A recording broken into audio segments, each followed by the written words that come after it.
Okay, so the question here is asking us what is a situation that can be represented by the constant of proportionality 7? Fill in the graph, table, and equation after typing in the situation.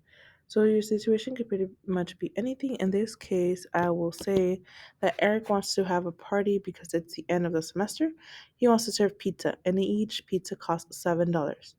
Okay, and from our situation, we can go ahead and build an equation.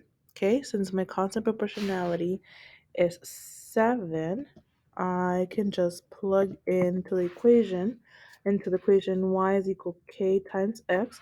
Remember that k is my constant of proportionality, so all I have to do is plug in the constant proportionality, which is 7, into my equation, and then I have the equation 7 times x. Okay, so that is my equation. Notice then from my equation I can go to my table. So my table is going to be right here. I can build my table. Okay, so the situation, my x values are going to be the number of pizzas that I buy. The number of pizzas that I buy is going to determine my cost. So I can go ahead and put cost right here, y, and I could also label my x and y axis. So number of pizzas is going to be in the x direction, and my cost is going to be in the y direction.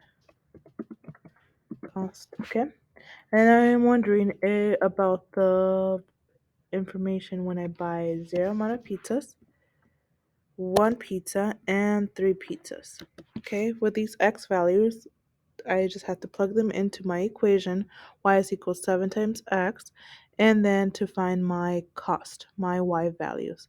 Okay, so if I buy 0 pizzas, I need to do 7 times 0, which is 0.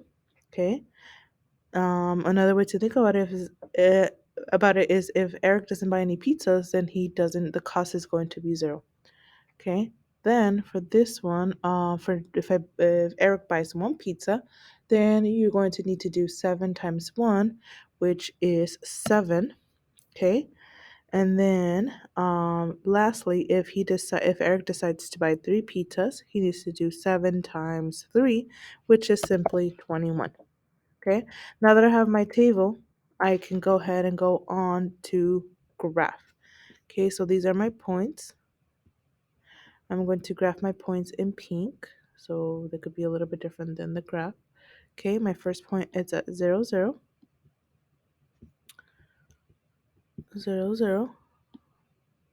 My next point is at 1, 7, so I go to 1 and I go up to 7. Okay, then my last point is going to be at 3. So notice how I need to skip 2, so don't graph at 2, go to 3 and go up to 21. These are my points. These are my points that I have from my table. I use my table to graph my points. Now that I have my points, I can go ahead and connect them. And that is my graph for this equation, for this situation.